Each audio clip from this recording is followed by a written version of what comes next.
Gary, if you kick off, that'd be just sensational. Yeah, okay. Maybe is there a big time limit today, or are we pretty relaxed? We're reasonably relaxed. It's about 25 minutes, including questions for you, Gary. That'll do me. Right, okay. That should be heaps.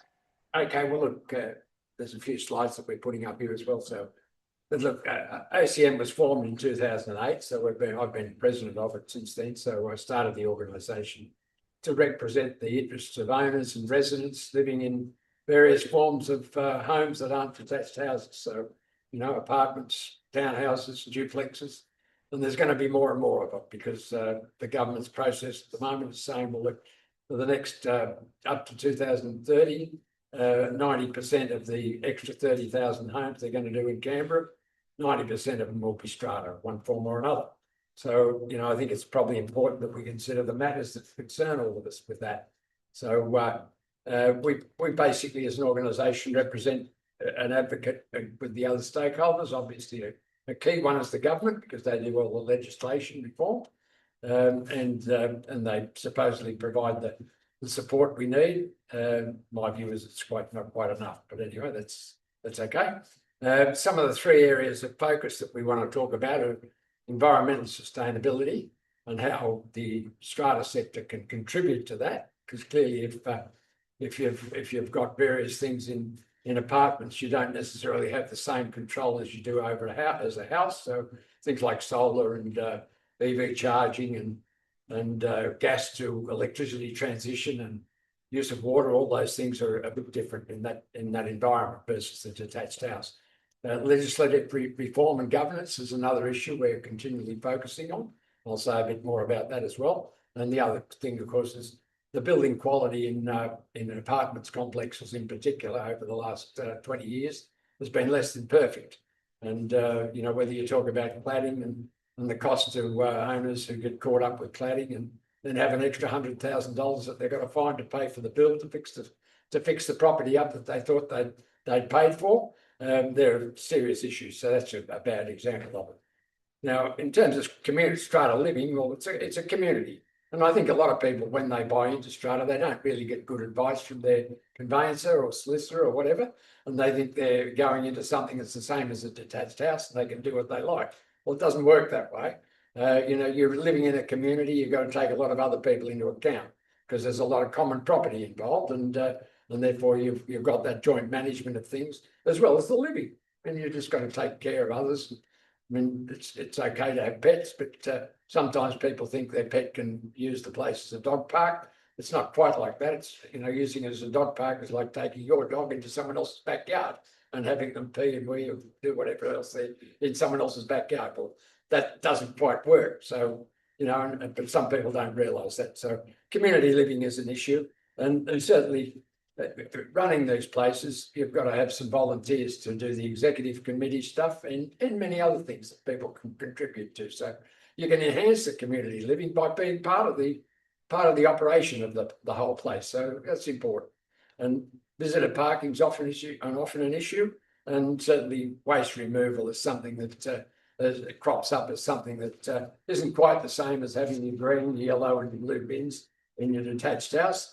Often strata complexes, you not only have those, but you also have to pay for the waste removal with the commercial premises that a commercial provider provides. So maybe you get hit with two bills. One you pay for in your rates, the other one you have to pay for on top as part of your strata limits. Now, as far as ongoing management is concerned, maybe if you click on a bit, Marcus, if you would. Sorry. Oh, sorry. I've done that bit. Oh. Good on you, that's good. Okay. So in an owner's corporation or a strata complex, this applies even if you've got a duplex. There's two of you, and sometimes it's just as bad with two as it can be with 200, because occasionally you've got 50% of the people don't get on with each other, whereas in 200, you might only find there's 3 or 4, and therefore the percentage is much lower. So, in some ways, the duplex environment can be even worse than the larger complexes.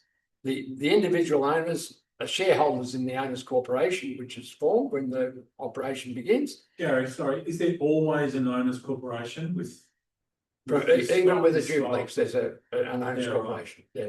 And in fact, if you ever get involved with a development where there's two, the first thing they say is have you got a common letterbox for the body corporate. So there'll be a body corporate letterbox and one for one for the other. Right. So, that's, and look, the simplicity of two should be okay, but we see plenty of examples where it's not okay. When people come to us when they've got disputes. And I mean, we're not a legally qualified organisation, but we do help people, if you like, articulate what their problem is, which sometimes saves them some money because they get a clearer idea of where they're going, what the issue is, so they can then address it with a lawyer, because lawyers sometimes when you're hearing the directions and all that stuff, that costs you money as well. So if you get almost free advice from the Owners Corporation network, that can be quite useful. So there's an elected executive committee, like a board of directors, I suppose, and often usually there's a strata manager appointed as well. So and there might be a building manager that lives on site or is operating there 8 hours a day. The strata manager often handles the day-to-day stuff and like the management of the common property, doing the insurance sometimes, although that's a debatable issue at the moment. Strata managers in Canberra are moving away from taking commissions on strata management. And while they're doing that, they're moving away from the role as well, because otherwise they'd say, well, we're going to charge you for the things we do. So there is a bit of a debate about that going on. The strata manager usually keeps the records as well. But again, there can be a bit of a dispute there because they sometimes think they own the records. Really, it's the Owners Corporation that owns the records. And sometimes strata managers will get a little bit bossy, if you like, and say, well, we own the records and you're not going to have them. So, and they won't let people talk to each other. So that can be an issue. So, there's things like that can be issues that need to be resolved. In terms of what owners and that pay, well,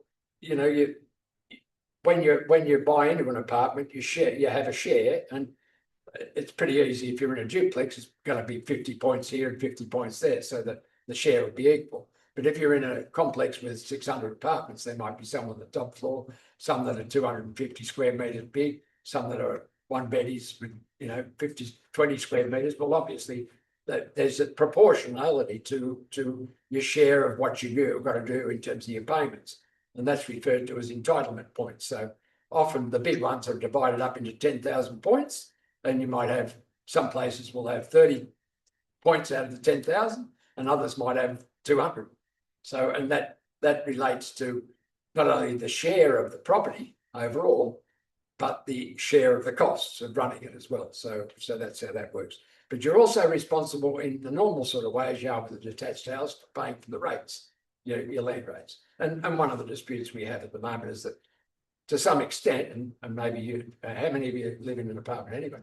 No one. Well, you probably won't like this comment then, because we think in some respects that proportionally, they've moved the amount of rates paid by apartments to be proportionally much higher than if you're in a standard house. And I mean, for example, if you take a one-bedroom apartment somewhere, might be paying exactly $59 more for one part of their rates, which is the fixed part of the rates, than a house in Mugga with 5 bedrooms and 4 bathrooms, whatever. So there doesn't seem to be a reason for that to happen. So there's some unfairness, if you like, relative to how that works. So these are just the sorts of issues that we sometimes address. How is that justified, Gary? Well, it's not. We've tried to ask the various treasurers and ministers, and they can't give us an answer. They give us gobbledygook, but Does this go right across Australia, or just Sorry? is this the raison right across Australia? No, this is Canberra This speaking. is Canberra specialty, is it? Oh, that's interesting, isn't it? Okay. They have similar things in other jurisdictions, though, in terms of strata and. Oh, yeah, sure, but I'm talking specifically about the rates. The rates. Yeah, so in 2017, there were some changes to the legislation where there was a lot more places with commercial premises involved. This is one example of it. A lot more commercial premises were on first level, second level on top with the apartment, the residential on top. And there's been a classic example just recently where there was a tobacconist not far from here on Constitution Avenue, and that hyped up the insurance by something like that. The excess in particular went from $5,000 a year to $250,000 just in one hit because they had a tobacconist in the area. So, and when you've got those commercial, when they put those commercial places in place, well, there was some legislation changes that came through. So that was a significant part of what I'm talking about there when there were changes that affected strata owners in particular, right? The other thing that's probably worth noting too is that in your house, you'll obviously collect enough money over the years to paint your house 20 years or whatever.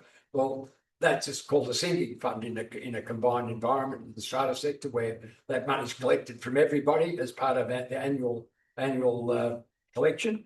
There's the levy, which is the admin part for the ongoing costs for the year, but there's the future costs. That's referred to as the sinking fund. So you know so that you might be buying in and you might be going out, but you're paying for it as you go. So that it's a way, if you like, to try and make sure that whoever's in it over time is contributing to those longer term costs. Like painting, external painting, or even lift replacements in the bigger places. So, and then of course, I think in particular, when we talk about the environmental stuff, there are sometimes things now where we're looking for special levies to do things like put solar in the roofs and stuff. And that can require money up front. But my co-presenter a couple of weeks ago explained how that also can be recovered within 4 years or so. And so there is a cost recovery, but sometimes that requires a convincing argument to 250 or 300 owners to say, well, we've got to somehow collect the capital here, but you'll get the benefit down the track. So especially for those who might be considering selling in the all of those in the near future. They're all the complications that we see. Yes. How am I going? Time? Yeah. Up to rules.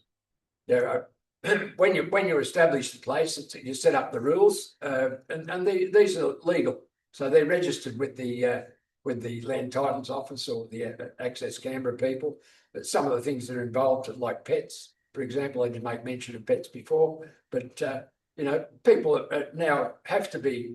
Well, sorry, an OC cannot refuse to have pets in a property.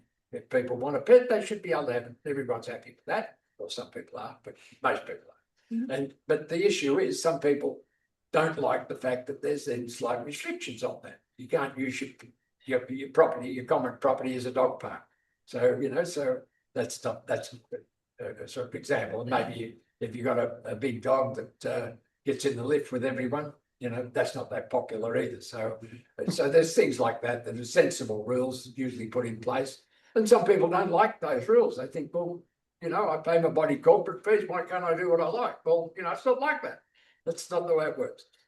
Okay, so moving on, talk a little about ACAT there. ACAT is usually the place where disputes and that go. But, we try to help people avoid disputes if we can. And further down the track, I'll make another point about that in terms of some of the things that we're doing. Legislation and governance. It's the governance scene that was set up, or the legislation that was set up about 20 years ago when there were, a few sets of flats in Canberra, were okay. But now there's literally 120 odd apartments out there or townhouses, and some of them got 600 apartments. Well, the legislation created for that isn't the same as what existed 20 years ago. So the government hasn't quite kept up with the legislation needed to address all the issues, and environmental issues in particular have become far more important, and even use of water, user pays for water. Places now, I think, are desiring to maybe have people pay for the water they use. Exactly. So separate water metering, for example, is maybe something that you might be able to. Yeah. Right? Yeah. So a lot of stratas a lot of unit complexes don't have individual. No, they don't.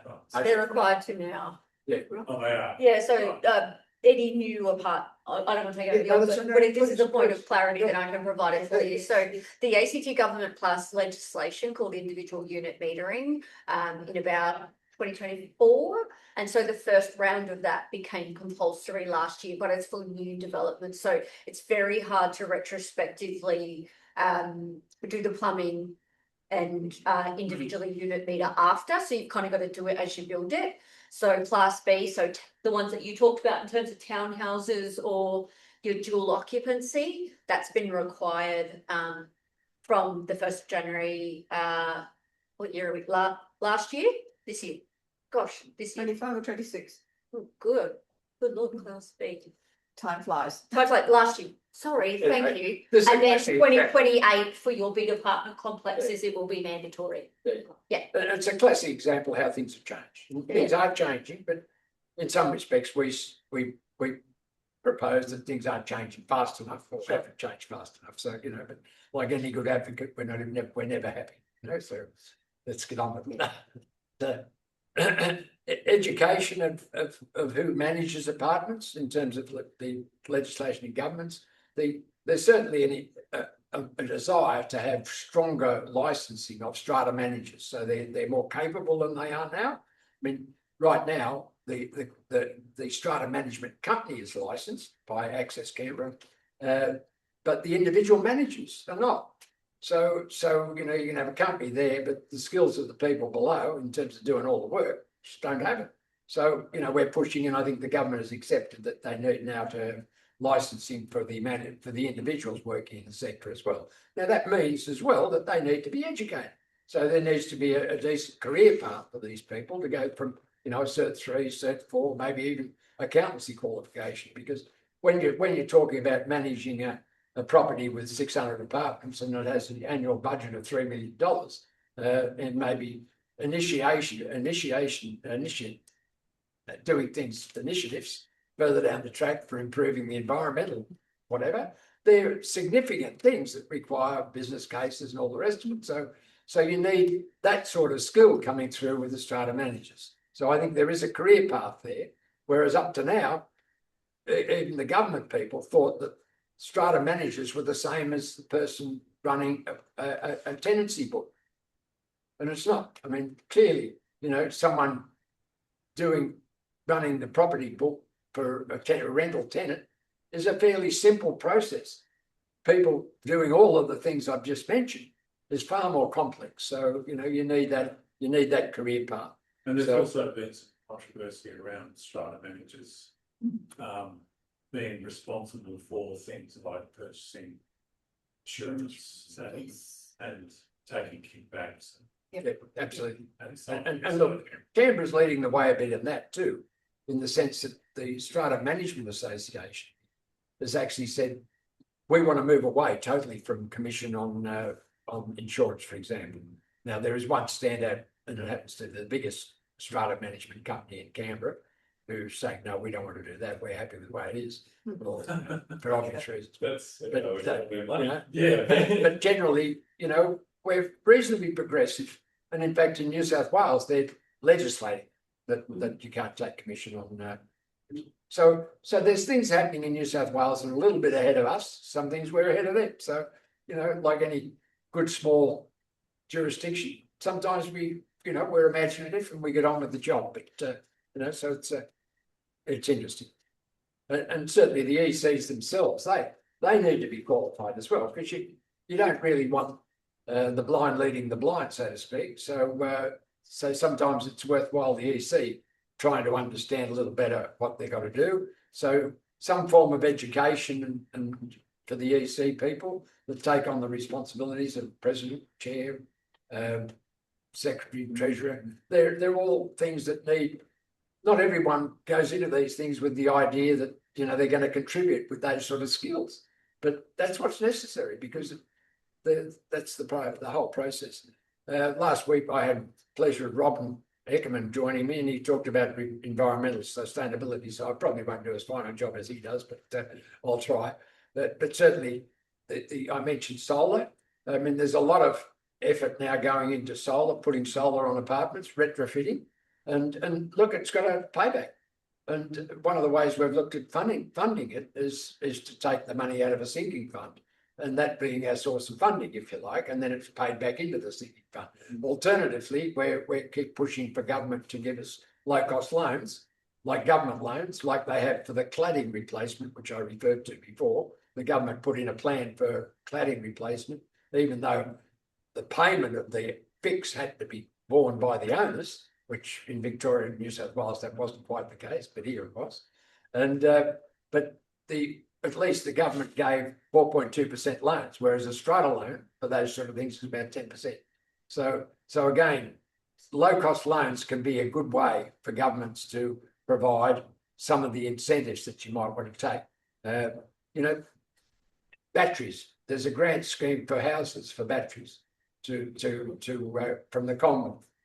That doesn't apply to strata. So again, inequity there, and so we're lobbying the likes of the wonderful David Pocock and various others to get hold of Senator Bowen's office and say, well, look, really, this needs to be addressed to make it a little bit more fair for all these new places you're going to have in the strata sector that are going to be ignored from these benefits. So, that's another example. EV charging is another thing.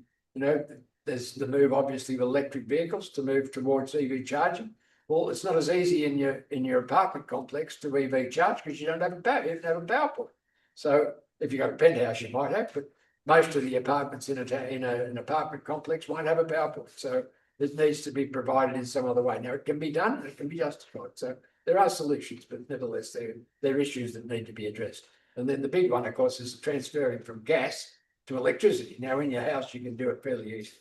But when you've got hot water systems sitting on the roof of an apartment complex, with creating the hot water to feed the whole of the apartment, replacing that with some sort of other system like heat pumps or whatever means you've got to have that water storage, and the water storage weighs a lot of money, a lot of pounds, kilograms, right? So that water storage to then feed after you've heated it with a heat pump requires that sort of storage. And that's very difficult because some of the buildings aren't built for the weight that is going to be on the top of the roof. So, again, another issue that needs to be considered. Building quality, I think maybe most of Canberra's probably heard that there's been a lot of problems with apartments and the way they've been built. So, I probably don't need to dwell on it too much, but, the normal things. There was some legislation that's mentioned up there, developer and builder registration.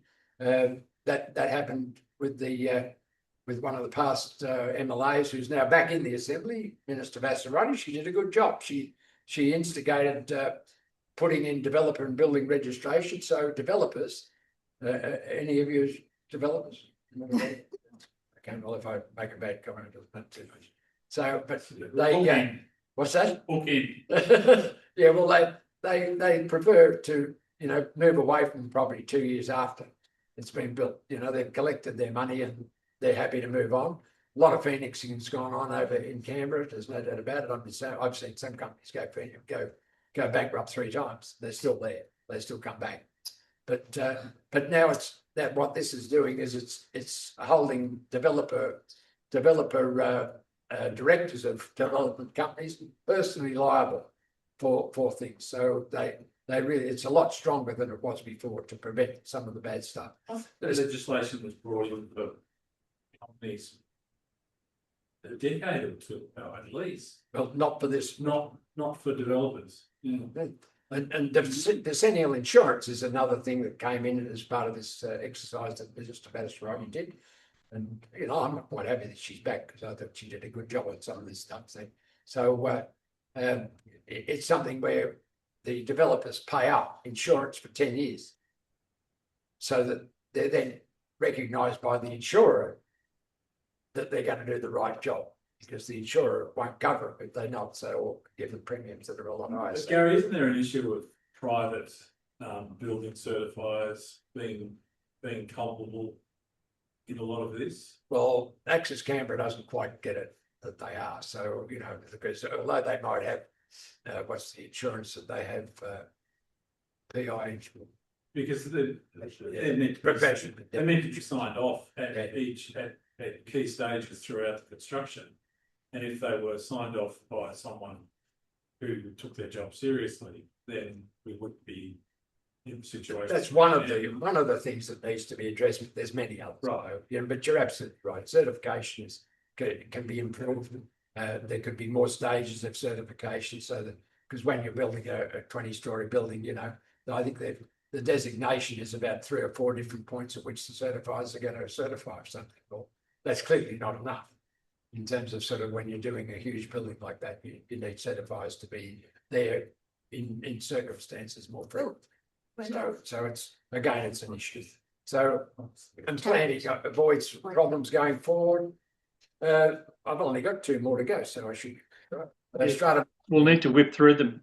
something that happened, about February last year. There were 130 submissions from the community and various industry players. Eventually, after 15 months, they released a report on the 29th of move on, if you look, Marcus, please. Move on. They produced a report on the 29th of April, which was this year. So that took 15 months, which I suppose highlights how complex the issue was. It was 130 odd submissions and 4 days of hearings, 8-hour hearings, 4 days, so 32 hours of hearings, so pretty complex amount of material. They come up with 33 recommendations.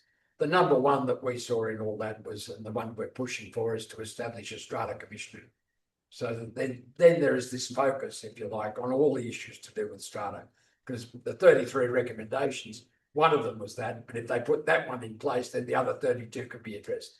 Because it becomes Would the strata commissioner be independent or sorry? Would the strata commissioner be independent or government? Well, we're pushing it to have statutory type authorities, but you know, just how far we can push the government on that, recognising budgetary constraints the ACT government has. But nevertheless, we've and I make a point now that we've put in there's been a joint proposal from the OCN, the Strata Community Association, which represents the strata managers, the Property Council, who represents developers, the real estate industry, who represents the real estate industry, the Australian College of Strata Lawyers, who have got the legal side of it, and there's at least 2 major groups of apartments, one out in Belconnen and one in the city, that have actually put in a joint submission, quite a comprehensive submission, to address the report, the positive bits of it, but the things that need to be extended.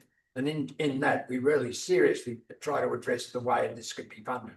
For example, the commission can be funded. So I mean, what we've put in is not only highlighting where things can be done better, but how it can be done, and the processes, the timetable, everything else. So it's quite a comprehensive report that we've jointly delivered to all the MLAs last week. So that's hot off the press. So we'll probably give the government another week or so to respond, and then we'll go to the media. So you know, the advocacy always needs a little bit more pressure than one would think. But anyway, in terms of ongoing role of the OCN, I mentioned that joint submission that we've just written with those other parties. But you know, we're doing things like this now. I'm trying to race around the world, if you like, with the 8 councils to try and tell them what strata's all about. So that's part of it. But we have a regular quarterly newsletters for our members. We try to encourage as many people to join OCN as we can. You know, I mean, you guys aren't in strata, but it's all at $2.20, I think, for a unit to be a member of the year, and that creates the bigger pool of people who are interested. The government understands electors, so the numbers of electors involved, well, you know, it's more important to try and make sure they understand. So we keep pushing the boundaries in that respect. So pretty well, that's my presentation. So if you'd like to ask me any questions, please do. Thanks very much for that, Gary. Very comprehensive.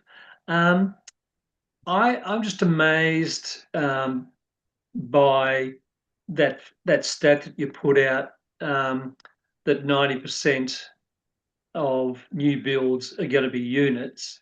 I'm just interested there's 2 questions I've really got is, do you think there's already too many units in the ACT property market as there is? There seems to be an overhang of units.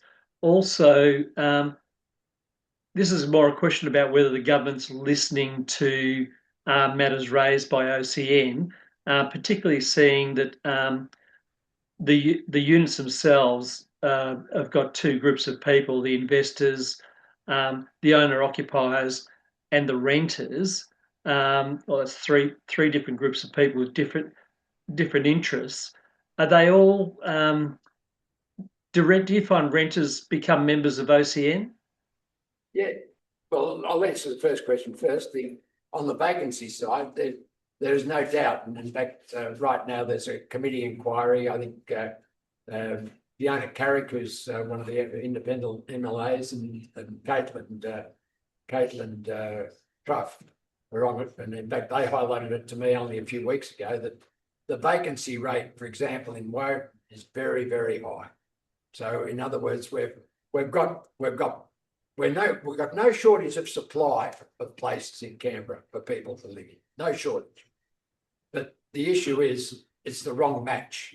So most of these places in Woden, for example, and I use Woden as an example, there's a lot of one beddies and two beddies, which make a better profit for the developers, but they don't actually fit the market. I mean, they think it does, but the fact is that from the Real Estate Institute, they're saying that the vacancies are there, so they're not being taken up. Now, one could say, and in fact, we put this into some of our current material, is that there's a loss of confidence in the market, and people aren't. People hear bad stories like strata trap and the issues to do with building quality, the cladding, and various other bad stories that have been around, which are factual stories. And people are saying, well, look, why do I want to move from my house? Why would I? I mean, and I'm sure people are right. I mean, I've written a couple of papers that says one of the best choices you can make is stay in your house. So I'm not here to promote strata. I'm here to fix it. So in that sense, that's what I'm saying. So that confidence issue is a significant problem, I think. Supply is there, but I think they're ignoring the fact that you can have as much supply as you like, but if you don't occupy it, well, that's not really solving the problem. So there's a hidden problem there that I don't think the media or anyone else has caught up with. So we'll be certainly talking about that over the next few months. Okay, so that's that part. Does that answer that? Yep. Thanks, Gary. Yeah, much appreciated. On the owner, occupier, investor, and resident, tenant, we like to think that they're all equal, and they've all got a part to play. And as far as we're concerned, we're happy to have any of them as members of OCN. We do have an individual membership as well as a corporate membership, but we think that we prefer corporate membership. One is because it improves the overall livability. If you've got corporate members and they're starting to move in a corporate way for the whole of their complex, that is far better than having individual people with an individual gripe pushing for something. So in other words, we think we like to pick up the bigger numbers, and the bigger numbers can then help many more people. So as for supporting any of those three different categories, we're all out there trying to support all three. Okay, thanks very much. Look, I think it's really important that one of our members who actually does live in strata gets to ask her questions. So Ernestine, you're obviously not on your bike, which is excellent. I was so fascinated, I just stayed in my office seat. Yes. Okay, I know you made a contribution to the inquiry. I remember, and it was really quite a powerful message from yourself. And obviously living in Braddon, you're surrounded by other people who live in strata. We've had a few representations to the NCCC from people who live in apartments. What's your question, Ernestine? Well, I was just going to say thank you for the presentation, because the more we can highlight strata issues and improve people's understanding of strata, the better. So I represent Braddon, and we did make a submission to the inquiry. I was a witness in front of the inquiry. And we were, yes, with the Braddon Collective, and all of the recommendations we put forward were accepted in the report, which was quite surprising. So that was good. So I guess number one is, yes, anything we can do to ensure that those recommendations of the standing committee are adopted, then just let us know if there's anything we can do. I'd love to be in contact with you, Ernestine, to add your voice to what we're doing. So if at some point, I'm sure you can get my details off the group here easily enough. Yeah. So if you I'll just add that 95% of people in Braddon, according to the census, live in apartments or townhouses. And of our Braddon Collective Committee, only one person lives in a house. Everybody else lives in an apartment. And so just quickly, two more things. First thing is, not everybody who lives in an apartment is downsizing. We are very much focused on people coming to apartments from the other end as first home buyers and people who are looking for an affordable place to live. So just keep that in mind. And the last thing I'll say is I have the perfect solution to your hot water problem. It's called electric instant hot water units. They're smaller than the size of a microwave, and the apartment complex I live in, everybody has their own instant hot water unit. It's tiny, it fits in a cupboard. My apartment complex was built 20 years ago. We've still got 20-year-old units and none of them have needed replacing. So they are amazing. That's the last thing I'll say. Could I address that last one first? Saying that I'd love to put you in contact with Robin Eckerman so he can understand what you're talking about there and how it works, and what any issues that he's aware of. I mean, I'm not disputing it, but I just like him to be in touch with you to discuss that. Would you mind that if we did that? No, it's perfect. I love my instant hot water unit. So we are, even though it's 20 years old, the complex, we're all electric in our complex.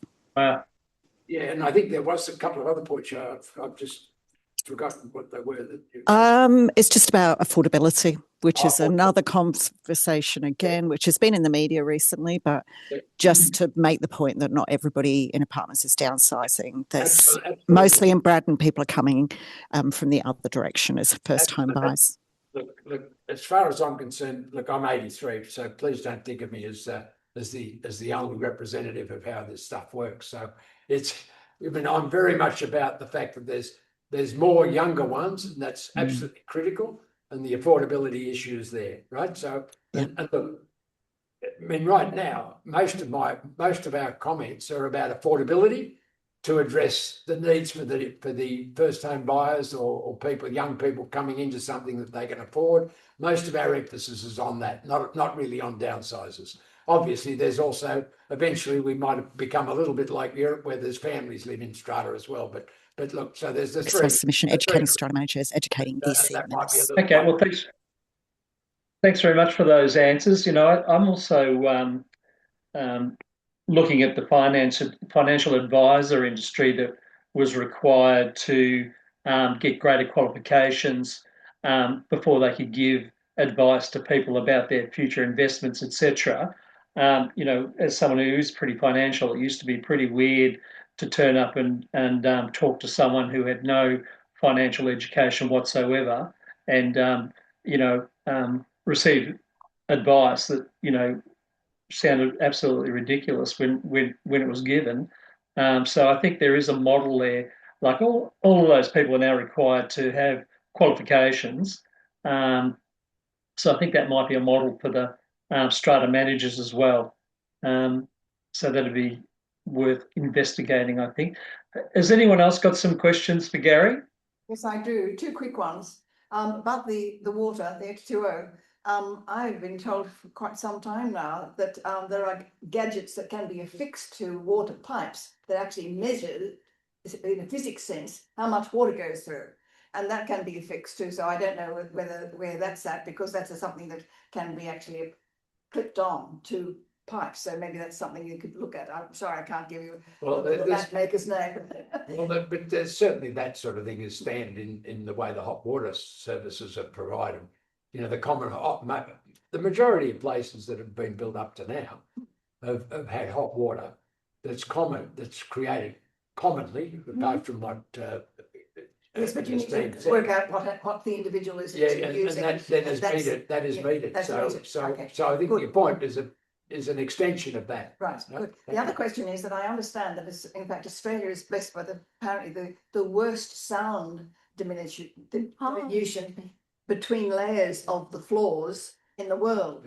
Yeah. Is something in terms of the improving the amenity for these buildings and the way they're built to increase that, because people apparently get that, some people like a wooden floor, some people like marble, God knows what, and plop plop plop across it, and apparently it just resonates all the way down. Now that's one of the reasons why I will never hopefully ever have to go into an apartment. Well, they're not all like that, but there's certainly And a lot of them that should be part of the building code. absolutely, and it's part of the building defect Yes. issue, right? Right. And part of the ongoing approvals that people might put in to say, look, sure, the place has got carpet when I moved in, but I want to change it to a wooden floor. They put in a cheap wooden floor that affects the people below them, so, and there is parts in the Act that say, well, that creates a nuisance. That person, in some instances, have had to rip up the wooden floor and put it back to carpet. Exactly. So it's a cost to everyone when that's happened, and that has really, happened. it shouldn't. The building itself, though, it should be able to cope Absolutely. with a wooden floor. Yeah, If people want it. Yeah, but some are cheaper than others. So Yeah, no, it's also to do with standards. well, that's true. Absolutely. All those things are very important. Thanks, Gary. Okay, thank you. Okay, Any other questions for Gary? thank you for your Okay. Thanks, Gary. One of the issues that did come to the NCCC last year was an ironically named Phoenix Apartments in Braddon, and the issue for them, I think they'd been there for about 20 years, and then there was an approval given to build build apartment block right next door to them, which is currently under construction in Braddon, which was then going to overshadow, take out their north sun on that side. I won't say what the new development is. You can go and have a look for yourself. You might even know it. But we had tenants, we had owners coming to us saying, what could we do about that? And of course, there was absolutely nothing we can do. They put in submissions to the Planning Authority, of course, and these were young people who'd purchased in the Phoenix, and lo and behold, I think they were on the fourth or fifth floor, and now they're going to lose most of their sunlight, which I think is a real planning stuff up. But it looks like there was nothing that can be done, and that was unfortunate. But the NCCC couldn't do much. We made a representation to the Planning Authority and were told it's not really our business. So that's where it's at. So I'd be hoping that renters would feel, or owners would feel they could come to OCN and raise that issue, because it seems to happen quite a lot in Canberra, where people have a balcony and a new building goes up and they can look, they can shake hands with the people across the gap, and of course the apartments aren't cheap, so it's a pretty bad planning outcome. Yeah, we're open to all sorts of contacts from people. So the planning is something that I had raised briefly in the presentation there. So planning is a big issue. So yeah, it's a really big issue. The more we can avoid the problems by doing it properly in the first place, the more we can concentrate on those, the less there's to do further down the track to rectify things. Absolutely. So that's absolutely critical.